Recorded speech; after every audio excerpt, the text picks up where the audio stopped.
General Hospital will reveal Port Charles is once again being dragged into a vortex of danger, as Jordan chooses an extremely risky path to infiltrate the criminal underworld controlled by Jen Sidwell. She doesn't simply aim to get close to him as a potential accomplice in his suspicious diamond smuggling operations. Her deeper ambition is to become an undercover agent, a critical asset capable of dismantling his entire underground network from the inside. This is no longer a typical law enforcement assignment, it is a life-or-death gamble, and she's walking into it completely alone. Jordan understood from the start that if she were to succeed, she'd need someone to rely on, a confidant. And the person she chose to share her entire plan with was none other than Isaiah, the man publicly known as a doctor, someone she had worked with in the past, and above all, someone she trusted. But that trust would soon become the first crack in her armor. Isaiah was not the innocent bystander she believed him to be. While Jordan thought she was carefully controlling the situation and steadily advancing into Sidwell's inner circle, everything she confided in Isaiah was being passed directly to the kingpin himself, through a channel she never saw coming, Isaiah. What Jordan didn't know was that from the very moment she revealed the first details of her mission to Isaiah, she had unknowingly triggered a chain of events that she would no longer be able to control. Isaiah, maintaining a flawless disguise as a composed, caring doctor, was in fact a long-planted insider for Sidwell. He was more than just informed, he was an integral part of the smuggling operation, responsible for identifying and neutralizing internal threats. And now, Jordan was the next target on that list. While Jordan believed her mission was progressing well, that she had started to earn Sidwell's trust through a series of tasks and encounters. Sidwell had already been briefed on every move. The secrets Jordan thought she was uncovering were actually staged, the trust she thought she was gaining was an illusion. Sidwell didn't need surveillance equipment or high-tech eavesdropping devices, he had Isaiah, and that was more than enough. Every strategy Jordan outlined, every concern she voiced, was meticulously recorded and relayed to Sidwell, piece by piece. The script that Jordan believed she was writing was, in truth, authored by someone else. She was merely acting out a role in a play directed by Sidwell, with Isaiah holding the original manuscript. Each new assignment she received wasn't an opportunity to rise in Sidwell's ranks, it was a trap designed to test her loyalty, to lure her deeper into the darkness, and ultimately, to use her for the syndicate's gain while making her believe she was the one pulling the strings. Even worse, the information Jordan unknowingly leaked didn't just strengthen Sidwell's operations. It actively sabotaged the efforts of law enforcement. Key leads and persons of interest began disappearing before the police could act, as if her steps were being predicted and countered at every turn. Inside the department, her colleagues began to lose faith in her. Some distanced themselves quietly, which only made her lean more on Isaiah, the one person still by her side, still smiling, still gently asking, "Are you okay?" after every close call. But it was in those small details that her suspicions began to grow. Jordan couldn't explain how Isaiah always seemed to appear at the right place and time, or how he knew more than he should. The lies began to show cracks. One day, she overheard Isaiah on a phone call. In that conversation, a codename was mentioned, one that only Sidwell ever used to refer to her. She didn't react right away, but in that instant, the fear took root, the betrayer wasn't within the syndicate, but standing right beside her. Port Charles may be facing a broader threat from within, but for Jordan, the real battlefield was her own psyche. She wasn't just at risk of failing her mission, she was standing on the brink of being exposed. And when that happened, the underground would not allow her to live long enough to reveal the truth. Now, her only hope might be to play a final, desperate card, confront Sidwell directly, or turn on Isaiah before he gets to her first. The city may look peaceful on the surface, but beneath that thin veneer lies a war of shadows. Jordan, once the protector of justice, has become the hunted in a world that devours trust and only leaves behind silence. Will she escape the trap that's been carefully laid around her, or will she be the next to vanish without a trace? Isaiah, the consummate double agent, played the role of a trusted friend with such masterful precision that even Jordan, one of the most perceptive and cautious individuals in law enforcement, failed to detect the slightest crack in his facade. With his calm demeanor, composed voice, and eyes filled with apparent concern, he made her believe she was never alone in her mission. Isaiah didn't just listen to every word Jordan said, he subtly encouraged her to divulge even more, skillfully drawing out critical information while storing it all to be delivered directly to Sidwell with ruthless accuracy. The greatest danger Isaiah posed wasn't merely his betrayal, but how he masked it beneath a veneer of compassion and sincerity. He never outright rejected Jordan's plan. Instead, he offered carefully measured advice, gently urging her to reconsider certain aspects of her risky operation, framing his words with concern for her well-being.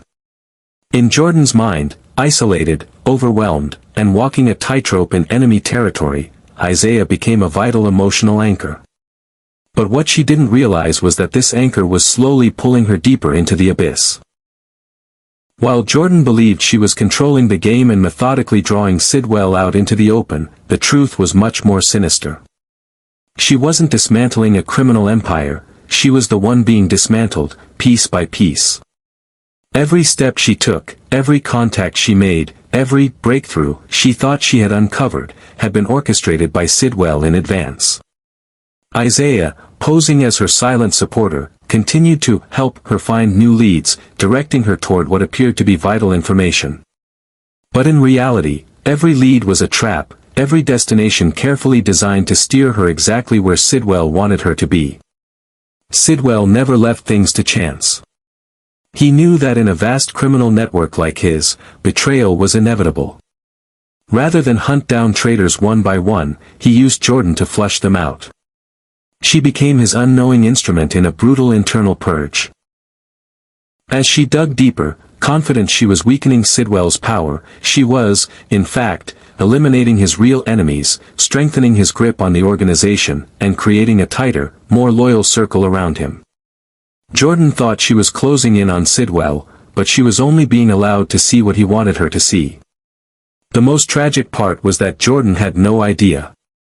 She still believed Isaiah was on her side, still confided in him, still sought his guidance after every close call. She even felt grateful to him for his constant presence, for his quiet support when everything else around her seemed to collapse. But the support he offered was merely a nudge in the direction Sidwell had planned all along. Each coincidental meeting, each faceless informant, each unexpected opportunity, none of it was organic. It was all a stage, carefully constructed to give Jordan the illusion of control. Isaiah, Sidwell's loyal messenger, never lost grip of the situation. He orchestrated the game with unnerving patience and subtlety. He never rushed, never showed his hand. He let Jordan build her confidence, let her believe she was the mastermind, all while she played directly into their hands. And when every piece was in place, when Jordan was fully immersed in the web of lies, Isaiah began to let small cracks appear, just enough to stir doubt, just enough to make her question the reality around her. But by then, it was far too late. By the time Jordan's instincts finally began to sound the alarm, every exit had already been sealed shut. The paths that once seemed open were gone, the allies she thought she had were no longer reachable, and worst of all, the only person she trusted most had been her greatest threat from the start. Jordan had become the very tool that led Sidwell to victory, not through weakness, but through her courage and her unrelenting pursuit of justice. And in this world, where betrayal wears the mask of kindness, death doesn't come from enemies, it comes from the person you trust the most. In a fleeting moment of self-assurance, Jordan allowed herself to believe that she had begun to earn Sidwell's trust. The cryptic conversations, the suspicious cargo runs, and even the so-called accidental discoveries of internal secrets, she viewed them all as confirmation that her undercover plan was on the right track. Every assignment, every whispered exchange felt like progress, as though she was finally breaking through the walls of Sidwell's empire from within. She believed that her strategy was working, that her courage and calculated risks were yielding real results. But everything changed the moment one of the missions Sidwell handed to her ended in the unexpected death of an innocent man. What made the incident all the more horrifying was that this man wasn't just some collateral damage. He was a vital informant, a hidden link in her own private investigation. His role was known to no one else, not even within law enforcement. No one, except Isaiah. That was the moment when Jordan's lingering doubts exploded into a grim realization. The carefully constructed illusion of control she thought she held began to unravel. Quietly, methodically, she went back through every interaction she'd had with Isaiah. Every harmless conversation, every offhand comment that once seemed insignificant now fit together into a terrifying picture. The pattern was undeniable. Isaiah had been extracting her secrets all along, and those very secrets were now being weaponized against her. What she had believed was an alliance had been a manipulation. The betrayal didn't come from the enemies she faced in the shadows, but from the person who had stood beside her the entire time. Isaiah, the man she trusted most, was using the information she'd entrusted to him to advance Sidwell's agenda. Jordan was no longer just facing the risk of a failed operation, she was staring down the reality that her entire mission had been compromised from within. She began reviewing every recorded conversation, rereading every message, playing back moments in her mind that once brought comfort. Now, they were filled with dread. A seemingly innocent question from Isaiah here, a casual remark there, nothing was accidental. He had planted the seeds of her own downfall under the guise of concern. He had asked about her informants, her strategy, her doubts, all while pretending to care. And she had told him everything. Now, Jordan couldn't sleep. The weight of her mistake pressed down on her like a vice. Every sign she had missed, every red flag she had ignored, haunted her. She could no longer deny the truth. Isaiah knew things he shouldn't have. He had referred to places and people he had no access to. What once seemed like coincidence was now chilling confirmation of betrayal. Jordan found herself in a nightmare that she hadn't realized she'd walked into. She wasn't just being hunted by Sidwell, she had been used by him. Worse, she had helped him, unknowingly. Every piece of intel she thought was a victory had already been filtered, twisted, and turned into a weapon against her and her allies. The death of the informant wasn't an accident, it was a calculated message, and it landed like a dagger straight into her resolve. Now, Jordan stood at a crossroads where the stakes were higher than ever. Her mission was on the verge of collapse. Her identity as an undercover agent could be exposed at any moment. And if that happened, the consequences wouldn't stop at professional disgrace, it could mean her death, and the collapse of everything she had tried to build and protect. All of it, triggered by one misplaced trust. One decision to confide in the wrong person. And what terrified her most was not what had already happened, but what Isaiah might do next. He still had access to her. He still knew more than she could stop. And if she didn't act quickly, the next casualty in this silent war might not be an informant, it might be her.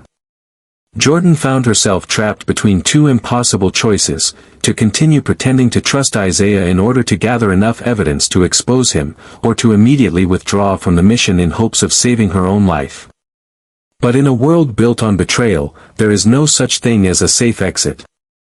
Any abnormal behavior, any change in tone, expression, or movement, could set off alarms.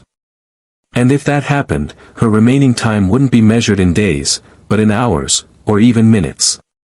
She was playing a game where her opponent, Isaiah, held every advantage.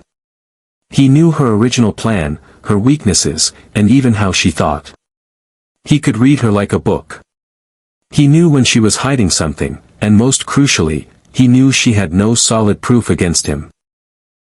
That lack of evidence was the only reason Jordan was still alive, the only reason she could continue pretending, walking the tightrope with a noose quietly tightening around her neck. But how long could she keep it up?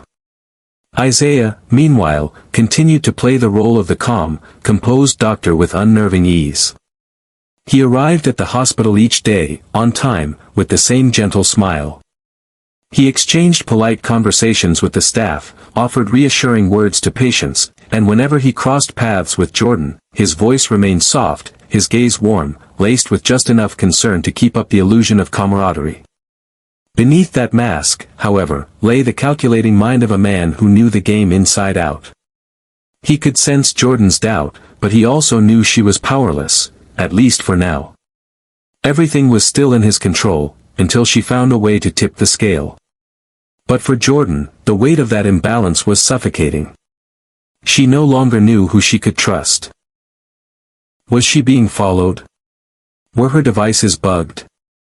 Was the gift Isaiah once gave her, a simple bracelet, actually a tracking device? These thoughts consumed her.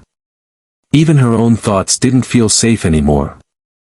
Every word she spoke, every step she took, was now delivered with the precision of someone who understood that one misstep could mean her end. On the outside, she maintained her professional facade, attending meetings, playing her part, carrying out tasks. But internally, Jordan was fighting a war on multiple fronts, not just against Sidwell's empire or Isaiah's betrayal, but against the emotional wreckage that came with realizing she'd been deceived by the one person she trusted most. The collapse of that trust was a wound that bled in silence, eroding her stability and sharpening her paranoia. And yet, she knew that waiting would eventually kill her. To survive, to win back control of her mission, Jordan had to make a move. Not a defensive one, but a final, all-or-nothing strike.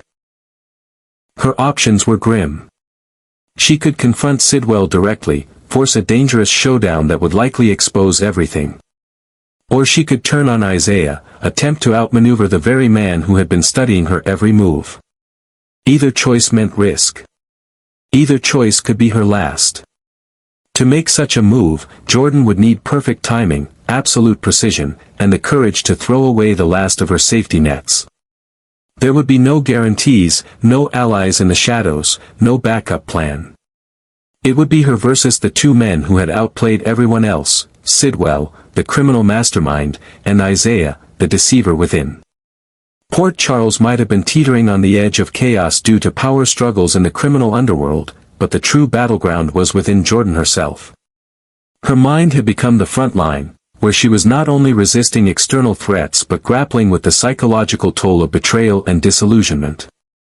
In this war, there might be no victors. Only survivors. And the haunting truth was, there might not be many of those left.